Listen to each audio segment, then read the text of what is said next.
Hi everyone, here's Itai. I'm not in Ramat Negev in Israel. I am here in Denver, Colorado, home. It's a lovely day outside, and in a couple of hours, I think the city's reality is changing. But for now, I wanted to take a couple of minutes and give you a quick Israel update, and more specifically, talk about what's going on with the politics and the Knesset, Israel's parliament, because we're hearing a lot about that. So last Monday, the new Knesset, following early March's elections, was sworn in.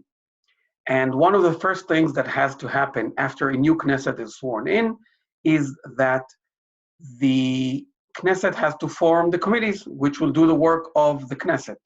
The first committee has to be formed is the Knesset committee, which actually resides over the whole process of creating the other committees. Since the establishment of the state, all the previous Knessets, parliaments, were always able to form the coalitions based on a consensus between all the different parties in the Knesset. This time, following the swearing of the new Knesset in on Monday, the parties were not able to reach an agreement, were not able to reach consensus on forming those first few committees which are urgent. Now, what the blue and white party, together with Gesher, Meretz, Avoda, Labor, and together with the Joint List and Israel Beitenu, said, okay, we can't form the committees based on consensus, so we'll form them based on a vote. The Speaker of Knesset, Yuli Edelstein from Likud, opposed that and said that he would not put it to a vote because he believes that it has to be done by consensus, and he wants to give the opportunity for the parties to deliberate, to talk about it, to discuss, to negotiate eventually, and then form those committees based on agreements. The blue and white party immediately petitioned the Supreme Court, which, by the way, is in full functioning, is not closed like some people said. They petitioned the Supreme Court, and then the Speaker of the Knesset, Edelstein, came out saying that he would not postpone a vote like that indefinitely, and he would have it on Monday. And actually, that's exactly what happened. Yesterday on Monday, there was a vote in the Knesset. The right-wing bloc, what we call the right-wing bloc, which includes the Likud, Shas, Yahadut HaTorah, and Yemina, did not come to participate in that vote, but still the other side had a majority, and they voted to form the committees. All the Knesset members have seats, all the parties have seats in those committees, but some of them did not come to participate in that vote. So as of yesterday, the Knesset is functioning, I wouldn't say regularly, but almost regularly with committees, and they now have to form all the not so urgent committees that they haven't formed yet. They are still working on technological ways to enable Knesset members who cannot attend for health reasons, whether it be quarantine or someone who is actually sick, to participate remotely, but that is still not resolved, and they're still working on that.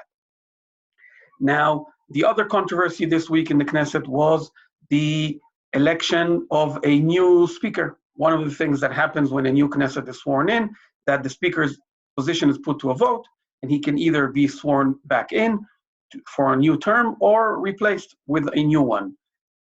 Edelstein was unwilling to put that to a vote, basically creating a situation where he is denying the majority of the Knesset the right to vote to replace himself, which obviously many people felt was an attack on democracy because he was basically protecting himself by using his powers as Speaker of the Knesset to let them remove him from office. They petitioned the Supreme Court. The Speaker's position, when he had to give his position to the Supreme Court, his position was that he did not want to put this to a vote until there's more clarity on the political situation and a new government is formed. The court's unanimous decision or ruling was that he had to put it to a vote by Wednesday, by tomorrow. So right now, we don't really know what's going on with this. We hear the contradictory things. Some in the media saying that he has decided to disobey the court's ruling. Others saying that he has decided to obey the court's ruling and let this go to a vote. It's still very unclear. Some say that this is not that this is an overreach by the courts and that they cannot dictate the agenda of meetings in the parliament. And that is the discussion right now. Some Likud Knesset members are calling Edelstein to disobey. Others, very prominent ones, are calling him, even though they feel that this is unjust and it's an overreach of on the side of the courts, they're still calling on him to respect the ruling of the Supreme Court and respect the rule of law. So we don't really know. I'm guessing by tomorrow, in the next 24 hours, we will know what he decided and how this plays out. To his defense, his explanation for postponing this, not putting this to a vote, is that that could lead to a situation, voting on the Speaker of the Knesset could lead to a situation where we have a prime minister from one party and the Speaker of the Knesset from the other side of the aisle, which in America might make sense, but at least until today, that has never happened in Israel. The parliament, our legislative branch, and the government, which is our executive branch, always work hand in hand. They're always, both of the heads of those branches are always either from the same party or at least from the same coalition. We've never had a speaker be from the opposition and a prime minister from the coalition, and that is something that would create many, many, many problems and challenges for the Israeli democracy and would be unprecedented.